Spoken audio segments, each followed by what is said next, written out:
The air trembles before the strike. On the fractured horizon, a shape tears itself free, visceral, a jagged silhouette of shadow and splintered light, lunging as if reality cannot hold it. The lines of battle swivel. Emsky and Super A turn at once. They are not first. The mark flares like a panicked heartbeat, answering danger with reflexive light. A warped pulse unfurls, not to kill but to push, to rearrange the space around it. Emsky's hand blooms with sigil fire, and he startles, voice lost in a whispered denial. He did not mean this. The mark moves anyway. Its first wave strikes visceral. The attack is less an impact than a folding of being. Flesh and armor smear, perspective slipping. Visceral emits a scream that sounds like broken architecture. "The mark, you let it in," he howls, rage braided with terror. Super A shields his face against the warped backlash, his muscles taut and raw.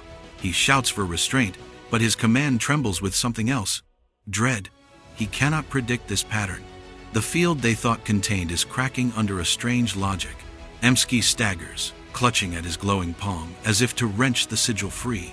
He insists he is not the author. The mark decides, chooses actions that betray his intent. Fear paints his features.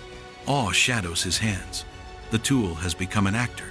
At the crater's far rim, Visceral blinks back into shape, twitching like a puppet whose strings were half cut. For the first time, the predator looks small. No mortal, no lattice, born should carry that. He spits disbelief, changing into a single sharp warning. Silence stretches across the battlefield. Unpredictability has teeth now. The map of war redraws itself around Emsky, and every player must rethink what comes next. Super A's breath comes shallow, a single bead of sweat tracking the line of his jaw. His eyes aren't on Visceral's tearing rage. They're fixed on Emsky, small and trembling in the center of the chaos. "What are you turning into?" he says, voice barely more than a tremor. The battlefield answers with a sound like the world being split. Visceral screams and tears open a jagged rift of anti-light, jagged as broken glass and twice as hungry. Panic threads the attack. It's not strategy. It's survival. I will not be unmade by a marked child. The sky fractures with black-silver seams that rip toward them like claws. Emsky stands in their path. The mark flares. Sudden and alien.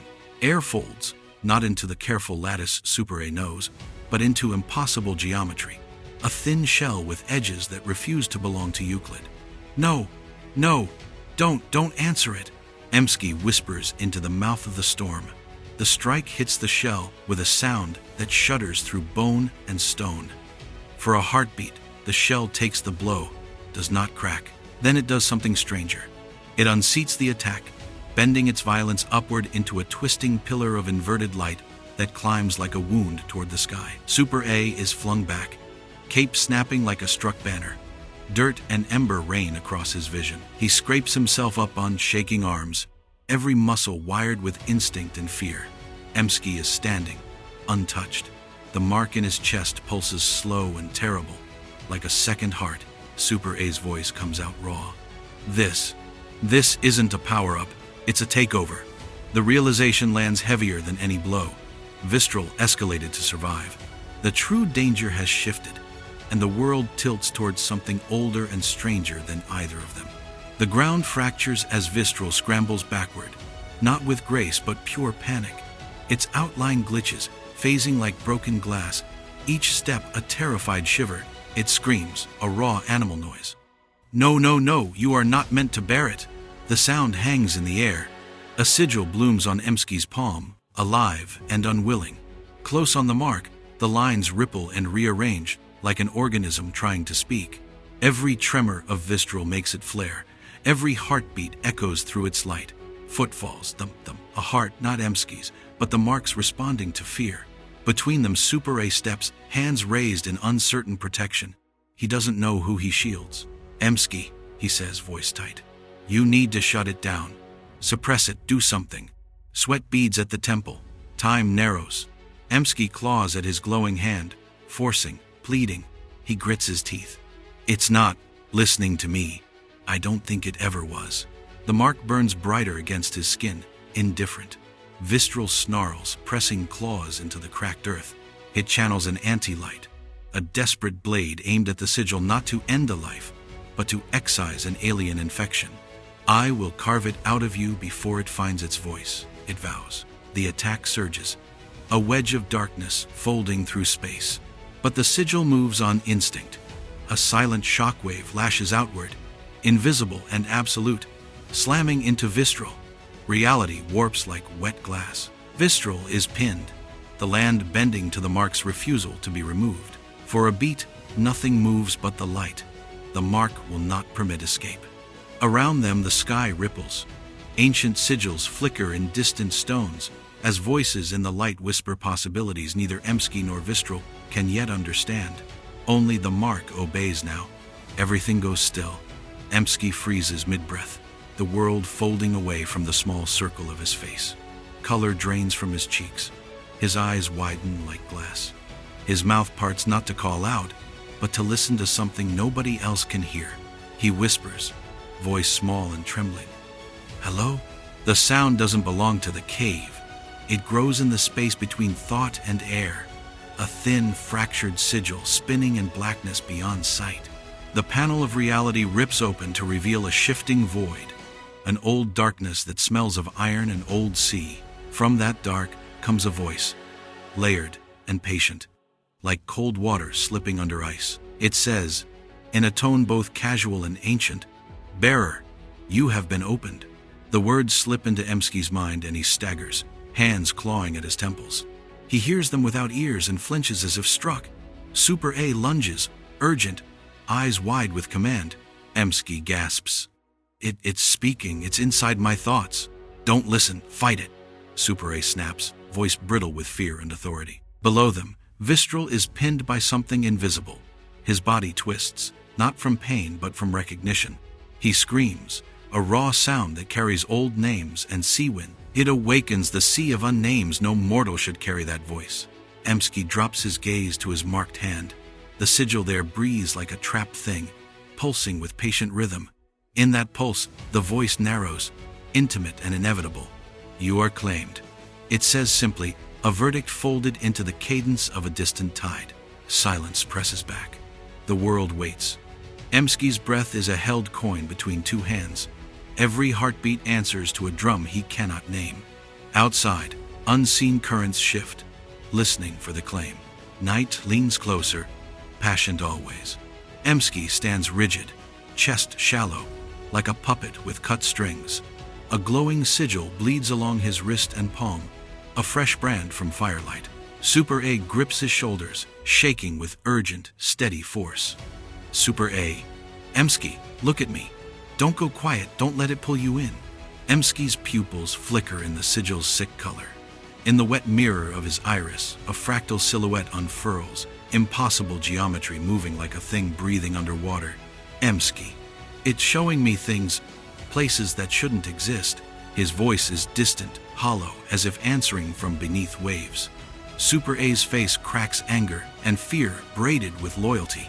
He holds on tighter, as if his hands alone could anchor a soul. Super A. No, don't listen to that thing. You're stronger than this, stronger than it. Fight it, Emsky. Air warps around Emsky, bending light like heat haze. Super A leans in, trying to be the tether, and the mark on Emsky's skin pulses possessively. A low metallic thrum vibrates the space between them. A faint voice threads through the noise, almost subliminal. Entity? Interference detected. The sound pushes, small but real.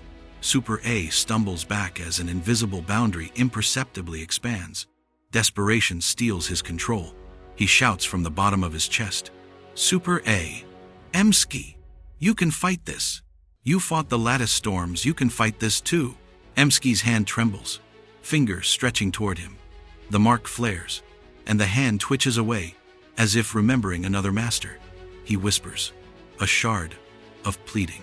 Emsky, I don't know if I'm still here. For the first time, Super A is not fighting an enemy he can see. He is fighting a voice that sings straight into a friend's bones. Hold on, friend.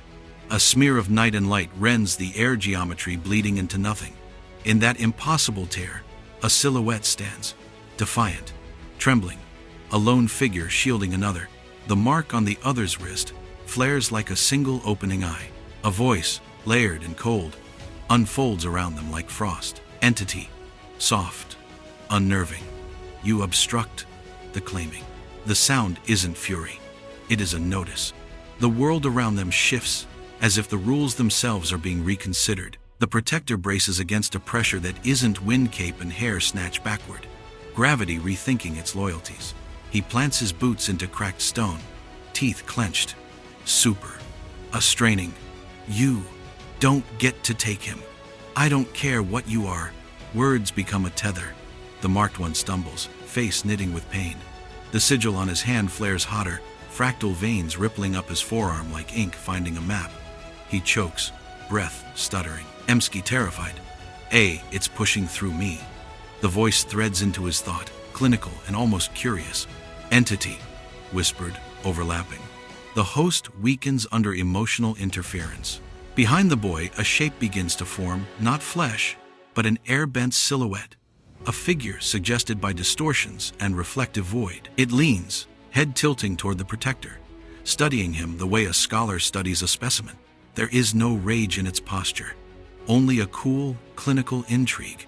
The protector flinches, not from physical strike, but from the sensation of being examined. It is intimate and invasive, thoughts held up like specimens under a lantern. Super A stumbles back, hands at his temples. The mark pulses on the other's wrist like a frantic heartbeat. The faint figure fills the space above them, patient and immense. Entity, calm, almost gentle. Very well, I will see what you are made of. The battlefield recedes. The threat is no longer the flames or the soldiers. The thing looking at them has become the axis of terror and wonder both.